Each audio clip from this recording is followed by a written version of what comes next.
से विद्या से जितना सामर्थ्य हो मित्र की सहयोग करना चाहिए। तब वह मित्र कहने की कहते हैं मित्र अगर कुपंथ में चलते हैं तो उसको सुमार्ग में लगाना चाहिए, कुमार्ग से हटाकर सुमार्ग में लगाना चाहिए, तब वह सच्चा मित्र है। इसी तरह से संत महापुरुष लोग कहते और कहते मूर्ख सेवक कीर्तन आया और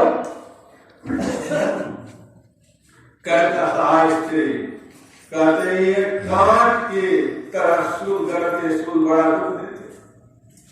ऐसे आदमी से संत महापुरुष लोग कहते सावधान।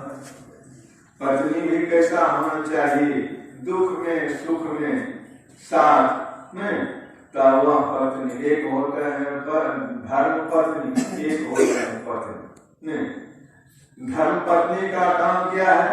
पति की सेवा करना, उनके अनुकूल चलना और अपने को सुमार्ग में लगा के रखना और पति को भी सुमार्ग में लगाना चाहिए, तब तक वह धर्म पत्नी। तो संत महापुरुष लोग कहते हैं सज्जनों, अच्छे मार्ग में चलने वाले को कभी दुख नहीं होता। कंजूस से आया जो कंजूसपन नहीं करना चाहिए किसी काम में।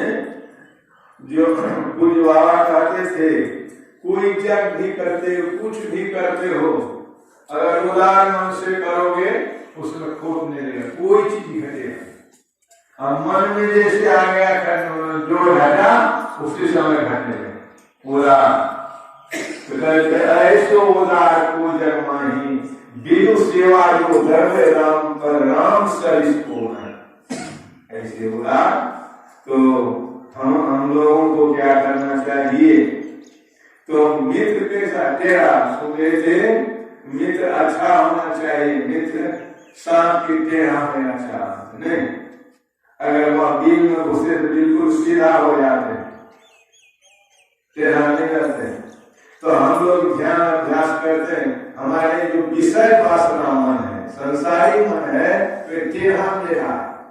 जब हम लोग अभ्यास करते हैं, निशाना लगाते हैं, तब दृष्टि योग की अगर निशाना लग गया तो टेढ़ा मेढ़ा जो विषय और संसार की तरफ भटकते हैं, जिस तरह से सांप टेढ़ा मेढ़ा चलता है, बिल में घुसने के बाद बिल्कुल सीधा हो जाता है।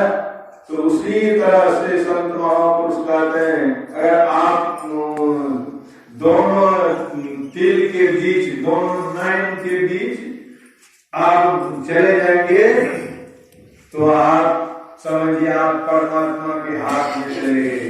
जिस तरह से कहते हैं शब्द और प्रकाश परमात्मा के दायां बायां हाथ नहीं। बच्चे माँ के हाथ में चले जाते तो निर्भय हो जाते हैं, और जो शब्द और प्रकाश में चले गए, जिनका पकड़ हो गए, वह फिर संसार में नहीं गिरता। तो हम लोग ध्यान अभ्यास में आए और साधन करते हैं, ध्यान करते हैं।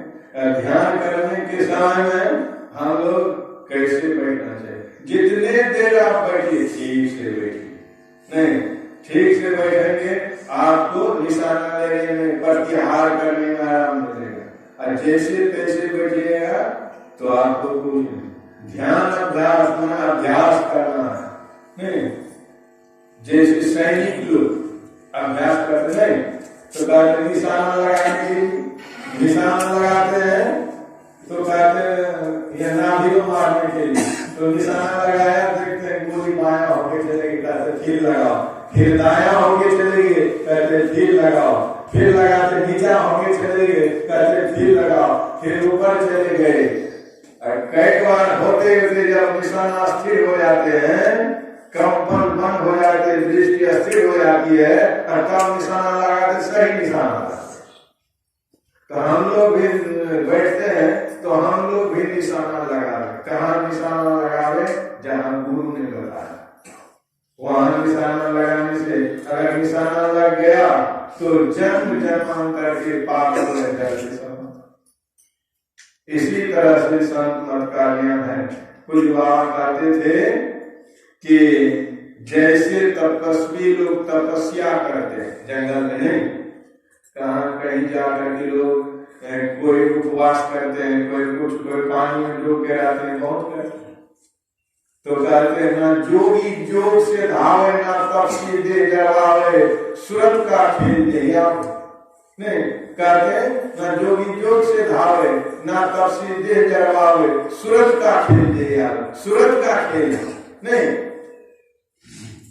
जो सूरत का खेल दे कहते हैं देह जलाने से नहीं। बहुत लोग बहुत कुछ करते हैं, तो कुछ बाबा कहते हैं कि कुछ नहीं होगा, जब तक साधन नहीं करोगे तब तक कुछ नहीं होगा।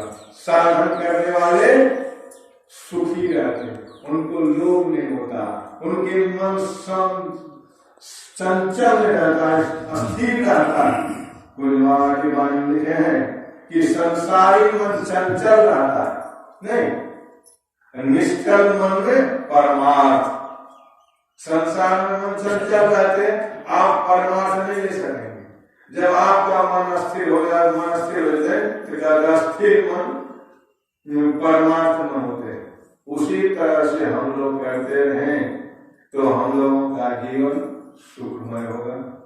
कुछ बाबा लोग से हम लोग सुनेंगे, मैं तो यहाँ रहता हूँ, कहते ही रहता हूँ, और हमारे कुछ बाबा लोग हैं, अब उनके मुखारबिन से सुनेंगे।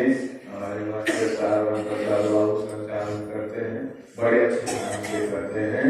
बोलिए प्रेम से श्री सद्गुरु महाराज की जय।